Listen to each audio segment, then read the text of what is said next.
매일 말씀 10분 강론 연중 24주간 목요일의 말씀입니다.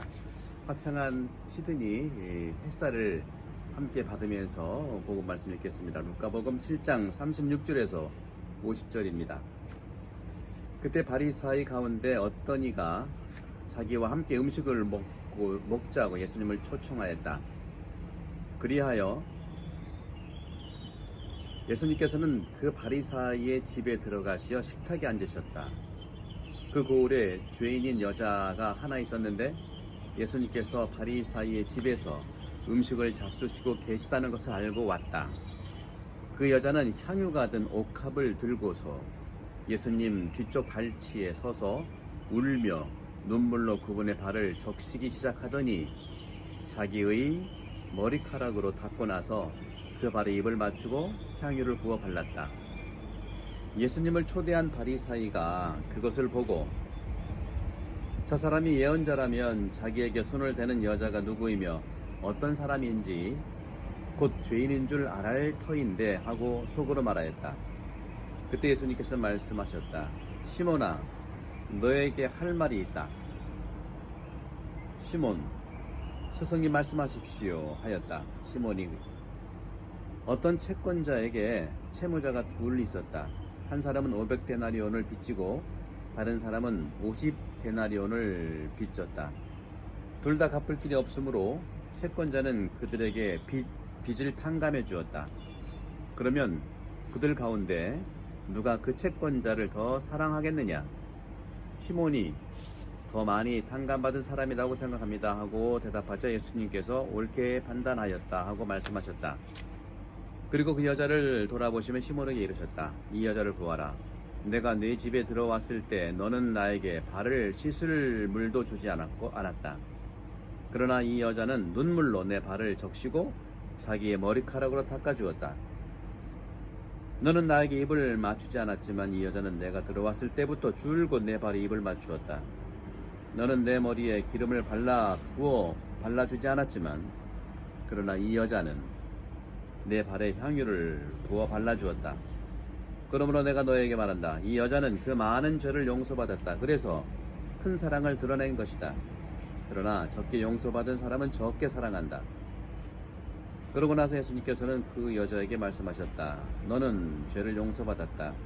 그러자 식탁에 함께 앉아있던 이들이 속으로 저 사람이 누구이기에 죄까지 용서해 주는가 하고 말하였다. 그러나 예수님께서는 그 여자에게 이르셨다. 내 믿음이 너를 구원하였다. 평안히 가거라. 주님의 말씀입니다. 그리스도님 참여합니다. 네, 오늘 이 감동적인 예수님의 이 말씀이죠. 용서에 대한 거고 구원에 대한 겁니다. 그런 점에서도 어린이들의 교육에서도 부모들의 주된 걱정 가운데 하나가 나쁜 친구들 사귀지 말라는 거 아니겠어요? 어려서부터 그런 말씀 많이 들었죠. 구약에서도요, 하느님은 메시아를 받아들이도록 히브리 백성들을 다음과 같이 교육했습니다. 이방인들 그리고 죄인들과 같이 다니는 것을 원하지 않았던 것이죠. 죄인들을 멀리해라 그런 거죠. 그런데 바리사이에게는 예수님께서 이런 규칙의 중요성을 잊어버리고 행동하는 것처럼 보였을 법도 합니다. 혹시 그것을 폐지하도록 생각하곤 했을까 하는 의문을 가진다는 것이죠. 왜 저 예수는 죄인들과 어울리느냐? 율법은 그렇게 하지 말라고 했는데 부모들도 죄인과 함께 어울리지 말고 친구도 잘 사귀라 했는데 아마도 그리스도교 윤리에 의해서 오늘 이 복음은 상당히 변화가 됩니다. 즉 모두 이성적인 현명함에도 예수님의 행동을 반대하고 있는 듯 합니다. 예수님은 단지 이런 관습과 전통의 관계성을 보여주기를 원하시는 것이지 그 법을 폐기하는 것은 아닙니다. 한 번 더 깊이 바라는 거죠. 분명한 것은 악은 영적으로 성숙하지 않은 자를 부패시키거나 추락시킬 수 있어요. 다시 말하면 신앙 안에 성숙한 사람만이 악으로부터 접촉되지 않을 수 있다는 것이죠. 태양을 보십시오. 태양은 빛을 내지만 어둠 때문에 그 빛이 부족할 수가 있지만 햇빛은 오히려 그런 어둡고 부패한 환경 안에 빛을 내야 참으로 빛이라고 할 수 있죠. 참 빛이죠. 일상의 삶에서 모든 행동이 잘 결정되는 것이 필요합니다. 그럴 때 동시에 이성적인 지혜와 늘 좋은 지향에 의해서 영향을 받게 되는 것입니다. 그렇기 때문에 각자가 안정성을 미리 챙기고 추정하지 않는 것이 좋아요. 하지만 선을 행하는 데 있어서 실수할 것을 두려워하지 않는 것 역시 상당히 중요합니다. 오늘 주님께서 보십시오. 오늘 주님이 말씀하신 이 내용들을 가만히 보면 루카복음에 보면 루카는 상당히 이 여성들에 대한 이야기를 많이 합니다. 성모님도 루카복음에 상당히 많이 표현되어 있고요. 오늘 이 복음을 보게 되면 여성들이 다음 내일 복음도 역시 많은 여성들이 나오거든요. 이렇게 보면 오늘 자세히 보면은 식탁에 앉았다는 것인데 죄인이라고 하는 여인이 왔어요. 그런데 이 바리사이들은 예수를 보고 저 사람이 예언자라면 저 여자 분명히 죄인인 알 텐데 왜 저러지? 그때 이제 예수님께서는 시몬 베드로에게 이렇게 얘기를 합니다.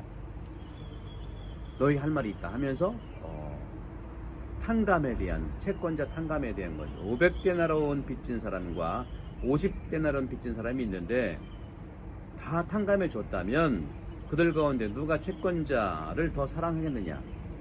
당연히 더 많이 탕감받은 사람을 사랑하는 것이죠. 아가파오라는 이런 말을 썼어요. 시몬이 더 많이 탕감받은 사람이라 생각합니다 하고 대답하자 예수님께서 옳게 판단하였다. 그러시면서 주님께서는 이제 교육을 시킵니다. 시몬 베드로는 아닌 밥 중에 홍두깨라고 자기한테 왜 그러나 하겠지만 바리사이들 들으라는 소리죠. 이 여자를 보아라, 자세히 보아라. 그런 율법에서 친구 사귀지 말라, 나쁜 사람을 가까이 하지 말라, 이런 대원칙은 맞지만 한 번 더 구체적으로 바라보라는 것이죠. 이 여자를 봐라. 내가 너 집에 들어갔을 때 베드로죠. 너는 나에게 발 씻을 물도 안 줬고 그 다음에 눈물로 발을 씻어주지도 않았고, 그러나 이 여성을 보아라. 눈물로 내 발을 적시고 자기 머리카락으로 닦아주었고 또 입을 너는 나를 맞추지 않았지만 이 여인은 내가 들어갔을 때부터 줄곧 내 발에 입을 맞추었고 너는 내 머리에 기름을 발라주지 않았지만 이 여자는 내 발에 향유를 발라주었다는 것이죠. 이건 뭡니까? 용서의 의미를 얘기하는 거예요. 씻을 물을 줬다는 거, 또 머리카락으로 닦아줬다는 거, 또 입을 맞췄다는 거, 기름을 발라줬다는 거, 다 용서의 의미입니다. 그러므로 내가 너에게 말한다. 이 여자는 그 많은 죄를 용서받았다. 그래서 큰 사랑을 드러낸 것이다. 하지만 적게 용서받은 사람은 적게 사랑한다. 500데나리온과 50데나리온. 여러분들은 50데나리온입니까? 500데나리온입니까? 어떤 것을 용서를 받았습니까? 그런 점에서는 우리 모두가 이런 점에서 예수님이 말씀하십니다.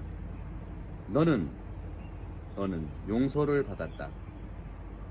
그리고 식탁에 함께 앉아있던 이들이 속으로 불만을 토로하니까 예수님께서는 더 앞서 나갑니다. 용서뿐만 아니라 네 믿음이 너를 구원하였다. 용서가 아니라 구원으로 가는 모습이죠. 정말 이 루카복음은요, 아름다운 이야기입니다. 이 루카복음은 죄 많은 여자에 대한 루카의 이야기, 정말로 감동적이죠. 그 이전에 중풍 환자의 치유와 유사성을 가지고 있어요. 모두 예수님은 바리사이에게 둘러싸여 있는 이 바리사이의 생각들을 정면으로 드러내기 위해서 말씀하시는 것이죠. 어떤 이는 집으로 들어가고 엄청난 표시로 믿음을 증명하지만 바로 이 용서의 문제에 대해서는 예수님께서는 분명히 바리사이가 초대를 했지만 용서의 문제는 분명하게 짚고 넘어가시는 것이죠. 죄의 용서가 바로 구원이라고 하는 것. 이 이야기를 보게 되면 루카의 중요한 특별한 관심들이 있는데 그런 부분들은 우리 부분에서 볼 때에는 이런 겁니다. 인간 상호관계를 상징하기 위해서 사용된 이 이야기, 예언자들에 의한 마음을 읽어가는 모습들, 죄를 용서하는 것들, 구원의 믿음에 대한 것들, 평화로 인도하는 구원, 오늘 그러잖아요. 평안히 가거라. 무엇보다 우리는 다시 말씀드리면 이 죄스러운 여자 안에서 이 여인을 따돌림을 했던 이 사람들을 적나라하게 드러내고 따돌림 받은 가난한 사람들 가운데 한 구성원을 바로 예수님은 반기시는 겁니다. 이 복음서 전체를 통해서 볼 때에 바로 가난한 사람들과 같은 그녀의 환대 행위 참으로 필요한 것이고, 바로 그 그녀가 예언자 예수님을 받아들인다는 사실들을 바리사이뿐만 아니라 제자들에게 보여주는 행위입니다. 대조적으로 이 바리사이는 예수님을 식탁했지만 환대 규정을 스스로 이렇게 거스르는 이런 모습을 볼 수 있어요. 예수님을 초대했으면 정말 환대의 의미에 근본적인 율법의 정신을 가졌어야 되는데 그 여인은 환대하지 않는 것이죠. 그래서 예수님은 근본적인 환대의 뿌리를 보여주는 겁니다. 이 이야기의 독특한 위치, 예언과 성취의 이러한 형태 안에서 말씀을 성취하게 되는 루카에 괄목할 만한 이 감동스러운 이야기. 사람들은 예언자를 받아들이고 하나님을 정당화하는 이 죄인과 세리들과 예언자들과 또한 하나님의 계획을 거부하는 율법학자들과 바리사이들 간의 서로 이야기를 그대로 드러낸 것입니다. 예수님은 오늘 7장 34절에 보시게 되면 죄인의 친구로 목보여 술꾼처럼 웃음거리로 여겨졌습니다. 바로 어제 복음이죠.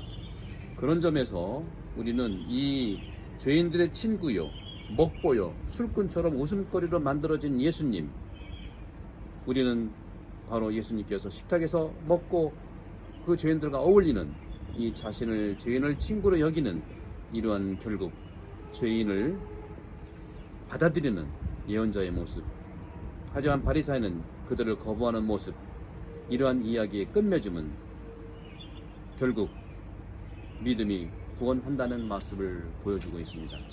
용서는 구원의 문제입니다. 여러분들, 코로나 팬데믹 이전에 여러분 혹시 우리 서로 간에 용서할 문제가 남아있는 부분이 있다면 구원을 위해서 서로 용서하고 하나하나 죄는 미워하되 사람은 구원해야 된다는 가치를 살아가도록 축복합니다. 성부와 성자와 성령께서 우리 모두에 항복합니다. 감사합니다. 날씨가 너무 좋지요?